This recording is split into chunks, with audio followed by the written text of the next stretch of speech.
Hello friends, आज के session में अपन डीएम के बारे में पढ़ेंगे। डीएम जो रहता है हाई ब्लड ग्लूकोज लेवल इसमें हो जाता है और ये एक मेटाबॉलिक डिसऑर्डर है जिसमें डायबिटीज़ का मतलब रहता है पॉलीयूरिया, मतलब जो यूरिन रहता है वो जो रहता है हनी लाइक रहता है, मतलब इसमें जो यूरिन ज़्यादा से ज़्यादा पास होता है और हनी लाइक, मेलाइटस का मतलब हनी होता है। इसमें दो टाइप्स रहते हैं उसके, टाइप 1 और टाइप 2। जो टाइप 1 रहता है ना उसको जुवेनाइन डायबिटीज़ बोल सकते हैं और ये जो रहता है ना अडल्ट्स में भी होता है, लेकिन ज़्यादातर जुवेनाइन इसलिए बोला जाता है क्योंकि ये चिल्ड्रन में, टीनेजर्स, यंग अडल्ट्स में होता है। और इसमें क्या होता है पता है क्या? ऑटो इम्यून डिसीज रहता है ये, जिसमें destruction of beta cell of pancreas हो जाता है, जिसकी वजह से एब्सोल्यूट इंसुलिनोपेनिया हो जाता है। ठीक है। जो टाइप 2 रहता है ना इसको अपन अडल्ट ऑनसेट बोलते हैं। ये बहुत ही दिन तक असिम्टोमेटिक रहता है, इसके कोई भी सिम्टम्स नहीं दिखते हैं। ये अडल्ट में होता है कॉमनली, पर ये चिल्ड्रन में भी होता है। ठीक है, लेकिन कॉमन किस में होता है? अडल्ट्स में। इसमें जो है फैमिलियल इनहेरिटेंस जो रहता है वेरी कॉमन रहता है एंड ये ऐसा फॉर्म ऑफ डायबिटीज है जिसमें इंसुलिन रेजिस्टेंस रहता है। तो ये बहुत बार पूछा जाता है ना, टाइप 2 में होता है इंसुलिन रेजिस्टेंस। एंड इसमें जो काउंटर रेगुलेटरी हाइपर इंसुलिनिमिया रहता है। ठीक है। जैसे जैसे टाइम जाता है pancreas loses is ability to secrete enough insulin, धीरे धीरे जो पैनक्रियास की एबिलिटी लूज हो जाती है टू सिक्रेट जो भी इंसुलिन है enough in response to meals and clinical diabetes develops. Second, अपन अभी इसमें देखेंगे रिस्क फैक्टर क्या क्या है जो टाइप 2 को कोरिलेट करते हुए यहाँ पे ज़्यादातर लिए हैं कि कौन से ऐसे लोग हैं जिसको आगे चल के इंसुलिन हो सकता है। तो सबसे पहले यहाँ पे दिया है फैमिलियर हिस्ट्री जो है, अगर किसी की फैमिली में ऑलरेडी हिस्ट्री है डायबिटीज़ की तो उनको हो सकती है, ओबेस पर्सन को हो सकती है, जिनकी एज 42 से ज़्यादा है उनको हो सकती है। रेस इथनिसिटी में बताया है कि एशियन अमेरिकन, अफ्रीकन अमेरिकन लोगों में ज़्यादा होता है, जिसमें history of gestational diabetes mellitus रहता है उनमें हो सकती है।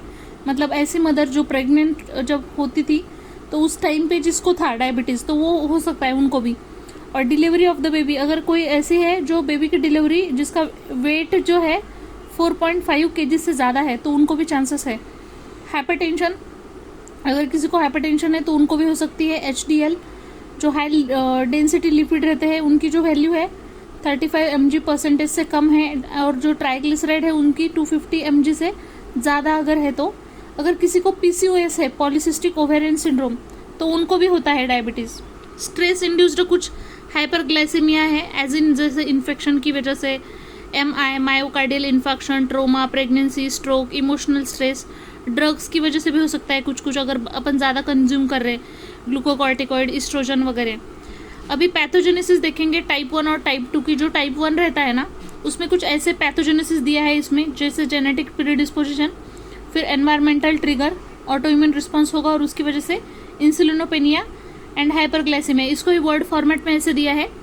टाइप 1 के लिए देख रहे हैं अपन, in subject who genetically predispose to type 1 DM certain age at purely defined environmental trigger initiate T cell mediated immune response. मतलब इसमें क्या होगा, टाइप 1 में जो है T सेल मेडिएटेड जो रिस्पॉन्स होता है वो क्रिएट होता है एनवायरमेंटल ट्रिगर्स की वजह से। उसके वजह से उसके बॉडी में ऑटो एंटीबॉडीज प्रोड्यूस हो जाएंगे जो डिटेक्ट करेंगे long before the development of clinical type 1। Insulitis is slowly progressive disease and over a period of month और ईयर में cause complete destruction of beta cell. अपन ने जो देखा था वहाँ पर डेफिनेशन में वही है, इसमें कंप्लीट डिस्ट्रक्शन हो जाता है बीटा सेल्स का, leading to clinical manifestation of type 1 DM. जो अपन ने टाइप 2 देखा था डीएम, तो उसमें दो फैक्टर आपको याद रखना है, एक जेनेटिक और दूसरा एनवायरमेंटल। तो पैथोजेनेसिस में पहला पॉइंट देखते हैं जेनेटिक। इसमें ऐसे बोला है ये टाइप 2 जो है पॉलीजेनिक डिसऑर्डर है, मतलब इसमें क्लस्टर ऑफ ससेप्टिबिलिटी जीन रहते हैं जिसकी वजह से ये होता है और वेरी डिफिकल्ट होता है to pinpoint these genes. जो एनवायरमेंटल जो रहेगा ना उसमें अगर कोई इंसान है बहुत ही फिजिकली इनएक्टिव है और एक्सेसिव कैलोरी इंटेक कर रहा है तो उसको हो सकता है टाइप 2। इसलिए ओबेस और टाइप 2 जो है एक दूसरे से इंटर कोरिलेटेड बताया है। इसमें जो है बहुत सारी चीज़ें भी बताई, जैसे हाइपरटेंशन, हाई ग्लिसराइड, लो HDL, ये सारी चीज़ें भी रिस्पॉन्सिबल रहती है। उसके बाद अभी क्लिनिकल फीचर्स देखेंगे तो उसमें एक एक देखेंगे, जैसे ग्लाइकोसूरिया मतलब यूरिन में ग्लूकोज का आना, लेकिन इसमें याद रखना है कब आएगा वो, जब ग्लूकोज लेवल जो ब्लड में है 180 mg/dl से ज़्यादा अगर होगा तो वो यूरिन में आएगा। ऑस्मोटिक डायूरेसिस मतलब इसमें एक्सेस ग्लूकोज जो रहेगा रीनल ट्यूबल्स में जाएगा, जिसकी वजह से ऑस्मोटिक इफेक्ट डेवलप होके उसका जो रीअब्जॉर्प्शन ऑफ वाटर रहता है वो डिक्रीज हो जाएगा, जिसकी वजह से पॉलीयूरिया और पॉलीडिप्सिया दो कंडीशन आएंगी। यूरिया मतलब ऑस्मोटिक डायूरेसिस की वजह से बार बार उसको यूरिन के लिए जाना पड़ेगा, और पॉलीडिप्सिया मतलब उसको इनटेक ऑफ वाटर जो रहेगा वो भी बढ़ जाएगा।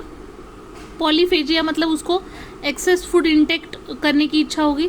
एस्थेनिया एक वर्ड आया है जिसमें लॉस ऑफ स्ट्रेंथ हो जाती है, मतलब इसमें वेरी वीक ऐसे बॉडी बन जाती है, ठीक है। और इंसुल कॉजेस मतलब ये क्यों होता है, क्योंकि प्रोटीन का लैक हो जाता है बॉडी में, इस वजह से प्रोटीन डिप्लीशन हो जाता है। एसिडोसिस एक वर्ड दिया है। एसिडोसिस मतलब क्या होता है, formation of excess keto acids, ज़्यादा कीटो एसिड फॉर्म होता है लीडिंग टू एसिडोसिस, उसकी वजह से एसिडोसिस हो जाता है। मतलब इसमें क्या होता है, इंसुलिन की डिफिशियंसी होने की वजह से ग्लूकोज जो रहता है वो यूटिलाइज नहीं हो पाता है, जो भी पेरिफेरल टिश्यू है उसके लिए, तो लार्ज अमाउंट ऑफ एनर्जी एकदम से प्रोड्यूस हो जाती है फैट से जो ब्रेकन होने के बाद, और उसकी वजह से एसिड प्रोड्यूस होता है, उसको अपन कीटो एसिड्स बोलते हैं। और एसीटोन ब्रीदिंग मतलब इसमें भी कीटोन का लेवल अगर बॉडी में बढ़ जाता है तो उसकी वजह से बोलते हैं। और स्मॉल ब्रीदिंग एक वर्ड आया है, इसका मतलब है एयर हंगर, मतलब वो बहुत ही डीप रैपिड लेबर्ड ब्रीदिंग लेगा तो उसको बोलते हैं, ठीक है। जो टाइप 1 है और टाइप 2 है ना, तो उसमें डिफरेंस बहुत बार पूछा जाता है। तो टाइप 1 है तो यहाँ पे ऑनसेट दिया है, यहाँ पे टाइप 1 के लिए और टाइप 2 के लिए। तो आप देख सकते हैं यहाँ पे एज, ऑनसेट वगैरह, ये जो पॉइंट है आप याद रख सकते हैं, या फिर अभी जो पॉइंट अपन ने देखा ना वही है, बस उसको चार्ट फॉर्मेट में दिया है। टाइप 1 को सभी को पता है इंसुलिन डिपेंडेंट बोलते हैं, और इसको इंसुलिन इंडिपेंडेंट डायबिटीज मेलाइटिस बोलते हैं, या फिर नॉन इंसुलिन डिपेंडेंट ऐसे भी बोल सकते हैं। तो ये दोनों में डिफरेंस आपको याद रखना है। जनरली अपन ने देखा था ना, जो टाइप 1 रहता है वो जुवेनाइन में होता है, मतलब 40 से पहले, और ये 40 के बाद होता है। इसमें लैक ऑफ इंसुलिन अपन ने देखा था, और यहाँ पे रेजिस्टेंस इंसुलिन का देखा था टाइप 2 में। तो ये सारी चीज़ें इसमें कुछ कुछ पॉइंट्स दिए हैं। तो अपन डायरेक्ट अभी डायग्नोसिस पे आते हैं। डायग्नोसिस में अपन को बस 4 पॉइंट याद रखना है। सबसे पहले तो सिम्टम ऑफ डायबिटीज़ देखना है, उसके होते हुए अगर RBG मतलब रैंडम ब्लड ग्लूकोज अगर 200 mg% से ज़्यादा है तो अपन उसको डायबिटीज़ डायग्नोस करेंगे। उसके साथ ही फास्टिंग जो प्लाज्मा ग्लूकोज है वो ग्रेटर देन 126 mg% है तो 2 आवर का प्लाज्मा ग्लूकोज अगर 200 mg% से ज़्यादा है during oral glucose tolerance test तो अपन बोलेंगे कि उसको डायबिटीज़ मेलाइटस है। और उसके साथ ही HbA1c की वैल्यू नॉर्मली रहती है 5.7% से कम, लेकिन अगर वो 5.7 to 6.4 के बीच में है तो उसको प्री डायबिटिक, और 6.5 से ज़्यादा है तो उसको डायबिटीज़ बोलेंगे। इसमें ट्रीटमेंट में क्या क्या करेंगे अपन, तो सबसे पहले तो डाइट, उस पेशेंट की डाइट, उसको कैलोरी कैलकुलेशंस करके देंगे। जैसे टोटल कैलोरी नॉर्मली कितनी होनी चाहिए, 1000 से 1200 के बीच में होनी चाहिए किलो कैलोरी पर डे। अगर ओबेस है तो उसमें अपने को वैल्यू कम करानी है, क्योंकि उसको ओबेसिटी भी कम कराने के ऊपर ध्यान देंगे अपन। तो 20 किलो कैलोरी पर kg आइडियल बॉडी वेट। अगर नॉर्मल एडल्ट है तो उसका 30 बोला है, सेडेंट्री वाले को 30 किलो कैलोरी। और नॉर्मल एडल्ट लेकिन उसका मैनुअल वर्क बहुत ज़्यादा है और ग्रोइंग चिल्ड्रन है तो उसको 40 किलो कैलोरी पर kg के हिसाब से बताया है। उसके साथ ही उसको एक्सरसाइज करने के लिए बोलेंगे brisk walking, swimming, cylinder cylinder बोल रही हूँ, साइकिलिंग, वो सारी चीज़ें उसको मतलब रेकमेंड करेंगे। उसके साथ एरोबिक एक्सरसाइज भी करने के बोलेंगे 30 to 45 मिनट्स पर डे, मतलब एक वीक में कम से कम 5 टाइम्स तो भी होनी चाहिए। और जो भी रेस्ट पीरियड रहेगा between exercise should not exceed 48 से ज़्यादा उसका रेस्ट पीरियड नहीं होना चाहिए। इंसुलिन थेरेपी यहाँ पे दी है, कुछ प्रिपरेशंस दिए हैं जैसे short acting, intermediate acting, rapid acting and long acting. Short acting में आपको रेगुलर इंसुलिन याद रखना है, इंटरमीडिएट में NPH याद रखना है, न्यूट्रल, प्रोटामिन, हेक्डॉन। उसके बाद रैपिड एक्टिंग में आपको लिस्प्रो, एस्पार्ट, ग्लूलिसिन याद रखना है, लॉन्ग एक्टिंग में ग्लार्गिन याद रखना है, ठीक है। इंसुलिन के कुछ एनालॉग्स भी आपको याद रखना है, insulin lispro, insulin aspart, insulin glulisine. और इंडिकेशन है मतलब इंसुलिन थेरेपी आप किसको दे सकते हैं, तो उसमें दिया है ऐसे लोगों को दे सकते हैं जिनकी life saving in patient with type 1, मतलब मस्ट होता है टाइप 1 में, ठीक है, एंड लाइफ सेविंग रहता है अगर टाइप 1 में देते हैं तो। सेकेंड, जस्टेशनल डायबिटीज मेलाइटस को ट्रीट करने के लिए ट्रीटमेंट ऑफ चॉइस बताया है। उसके साथ ही टाइप 2 को भी दे सकते हैं, लेकिन जिनमें फास्टिंग प्लाज्मा ग्लूकोज अगर 250 mg से ज़्यादा है और HbA1c की वैल्यू ग्रेटर देन 10% है, और जिसमें severe osmotic symptoms and weight loss और कीटोसिस है, उसमें दे सकते हैं, ठीक है। कुछ ह्यूमन इंसुलिन क्यों मतलब ये किया जाता है, प्रीफर किया जाता है, क्योंकि एलर्जिक कॉम्प्लिकेशंस को प्रिवेंट करने के लिए प्रीफर किया जाता है। तो उसमें कुछ उसके फॉर्म्स बताए हैं, आप लोग यहाँ पे देख सकते हैं, ह्यूमन एक्ट रैपिड वगैरह ऐसे कुछ कुछ फॉर्म यहाँ पे दिए हैं। टाइमिंग क्या क्या होनी चाहिए डोसेस के, तो अगर शॉर्ट एक्टिंग है तो मील से 30 to 60 मिनट पहले देना चाहिए, और अगर रैपिड एक्टिंग है तो वो मील से 5 to 15 मिनट्स पहले देने चाहिए, ऐसे यहाँ पे बोला है। यहाँ पे भी दिया है अगर किसी की preprandial plasma glucose higher than short acting जो एनालॉग्स है वो इंजेक्ट करना है अपने को 30 minutes prior to the meal, यही याद रखना है। जैसे इसका टाइमिंग भी बताया है, ग्लार्गिन जो इंसुलिन है उसका once a day at a fix time, मतलब सुबह के 8 AM या फिर 8 PM ऐसे फिक्स टाइम पे देना चाहिए, ऐसे बोला है। इंजेक्शन कहाँ पे देते हैं, तो ऐसे बोला है insulin injected with syringe subcutaneously, मतलब सबक्यूटेनियसली देंगे एंटीरियर एब्डोमिनल वॉल्स।